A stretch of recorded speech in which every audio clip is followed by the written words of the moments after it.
చందమామ ఎంతో స్వచ్ఛంగా, శుద్ధంగా, ఎంతో అందంగా ఉంటుంది.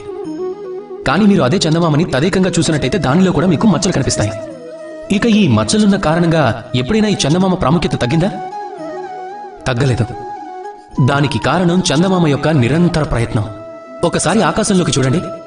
ఆ అంధకారం అనుక్షణం ప్రయత్నం చేస్తుంది చందమామని అధిగమించడానికి. ఈ చందమామ అనుక్షణం అంధకారంతో పోరాడుతూ ఉంటుంది. అమావాస్య రోజు ప్రారంభమైన చందమామ యొక్క యాత్ర పౌర్ణమి రోజున ముగుస్తుంది. అందువల్లే ఈ చందమామకు పూజలు జరుగుతాయి. అందుకే ఈ చందమామకి ప్రాముఖ్యత ఇవ్వబడుతుంది.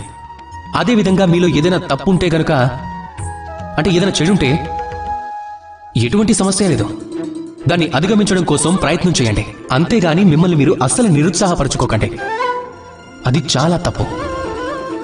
మన తప్పులను, మన పొరపాట్లను, మనలోని చెడును తొలగించి ఒక్కసారి ఈ ప్రపంచంలో మంచి కోసం కదలండి. అప్పుడు మీరే చూస్తారు మీలోని అంతర్గత వెలుగుని. అది ఎంతో ప్రకాశవంతంగా ఉంటుంది. రాధాకృష్ణ.